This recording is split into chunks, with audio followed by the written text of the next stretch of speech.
Para bapak, ibu, saudara-saudariku yang terkasih di dalam Tuhan Kristus, sekali lagi selamat pagi semuanya. Belum lama ini saya didatangi seorang pemuda. Seorang pemuda datang pada saya. Pemuda ini adalah seorang katekumen. Artinya, ia ini adalah seorang calon baptis. Pemuda ini bertanya kepada saya begini, Romo, berapa lama saya harus belajar sebagai calon baptis untuk mendapatkan baptisan? Berapa lama? Nah, kalau Bapak Ibu, saudara-saudariku ditanya, berapa lama calon baptis harus belajar? 1 tahun. Saya mendengar itu yang pada menjawab 1 tahun. 1 tahun atau 40 kali tatap muka dengan guru. 1 tahun atau 40 kali tatap muka dengan guru. Pemuda itu pun bertanya lagi, Romo, mengapa persiapan baptis sangat lama? Mengapa harus 1 tahun? Nah, ketika dia bertanya mengapa, sekurang-kurangnya saya akan mengajukan 3 alasan bahwa calon baptis harus belajar minimal 1 tahun. Ada 3 alasan. Alasan yang pertama adalah supaya kamu benar-benar cocok, benar-benar merasa nyaman bergabung dengan orang-orang Katolik.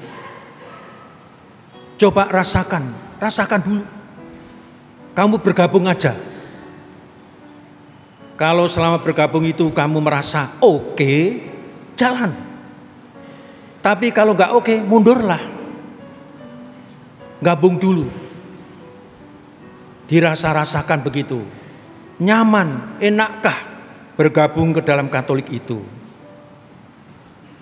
Maka waktu saya tugas di Banten, saya mengkanter, saya mengkomplain pernyataan orang-orang yang mengatakan kristenisasi. Nggak ada kristenisasi. Yang ada adalah orang harus belajar sampai orang merasa terpanggil dan nyaman menjadi orang Katolik. Jadi menjadi Katolik itu bukan ombyoan ya. Bukan karena banyak. No. Ada istilah bahasa Latin. Non multa, sed multum. Katolik menempuh bukan yang banyak. Sedikit gak apa asal bermutu. Sedikit gak apa asal bermutu. Itu. Maka saya katakan padanya, ya kamu harus belajar agak lama karena supaya kamu nyaman, cocok, oke.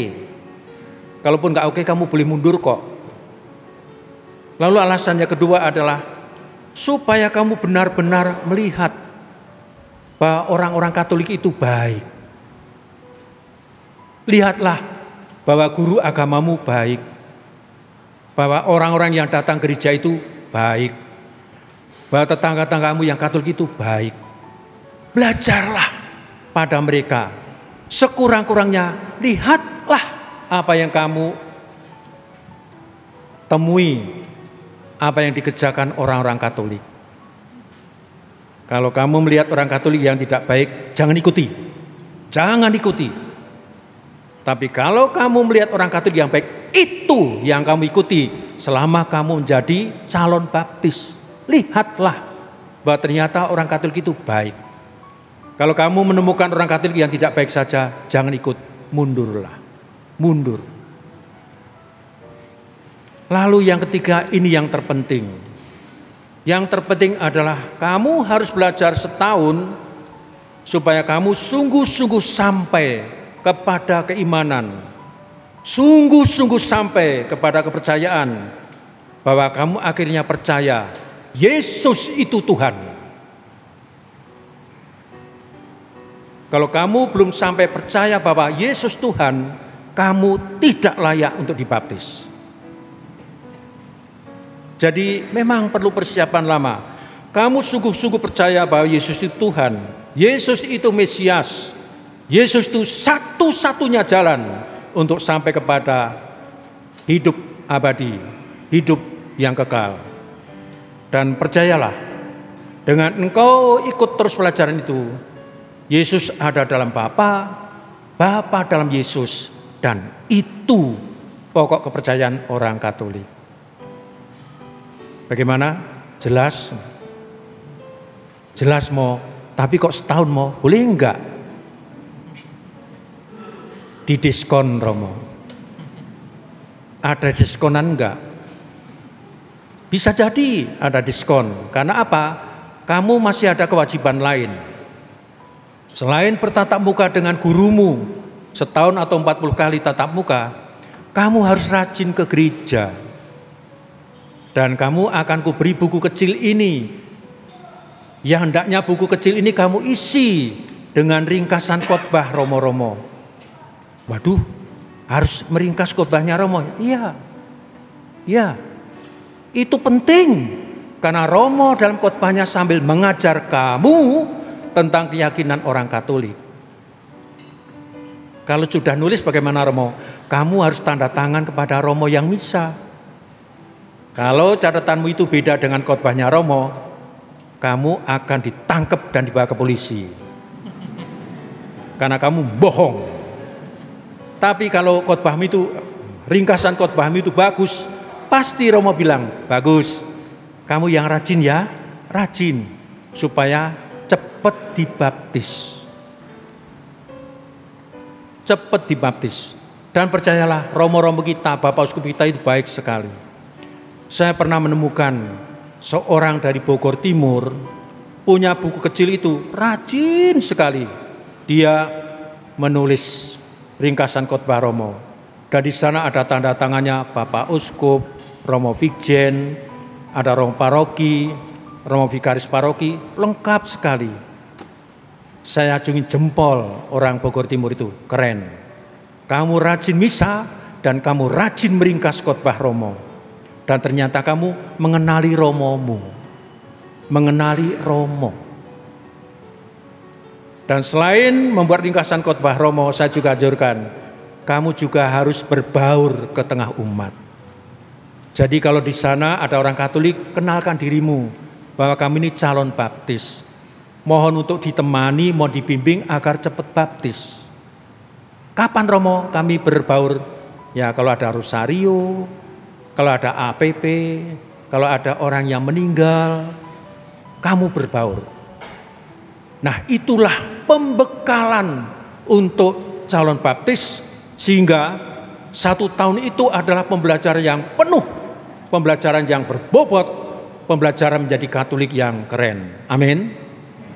Mari kita mencari calon-calon baptis yang hebat, bukan nyogok. Siapa dulu yang baptisan nyogok? Ayo. Ketahuan pokoknya. Kalau baptisan nyogok, ditanya apa-apa pasti nggak tahu. Nah, kalau calon baptis harus belajar selama 1 tahun. Saya mau tanya ini. Para murid, para rasul harus belajar pada Yesus berapa tahun? Berapa tahun? Yang nggak jawab jangan komuni lah. Berapa tahun para murid dan para rasul belajar pada Yesus? 3 tahun. 3 tahun. Sejak Yesus usia 30 tahun berkarya, dia mengajar, dia memberi contoh. Dan mereka dibimbing. Yesus sebagai seorang leader yang keren, menyiapkan rasul-rasulnya tidak hanya 1 tahun, tapi 3 tahun. Nah jadi calon baptis kalau hanya setahun itu kecil. Karena apa? Para murid disiapkan oleh Yesus selama 3 tahun untuk meyakini bahwa Yesus itu Tuhan, bahwa Yesus itu anak Allah, bahwa Yesus itu satu-satunya jalan menuju surga. Tadi berapa lama harus belajar para murid? 3 tahun. Tapi meskipun 3 tahun, tadi ada murid yang sepertinya murid yang masih dongo gitu, namanya Thomas sama Filipus. Maka Pak Guru mungkin agak jengkel. Hei Thomas, hei Filipus, Kamu sudah sekian lama bersama aku. Masa kamu masih tanya, bagaimana Tuhan? Aku harus menuju engkau. Dan Filipus bilang, Guru, tunjukkanlah Bapa itu padaku, cukuplah untuk aku. Yesus jengkel sepertinya. Kamu itu 3 tahun bersama aku, kemana aja? Jangan-jangan ketika aku ngajar kamu tidur melulu. Tidak hanya tidur, sampai ngeces.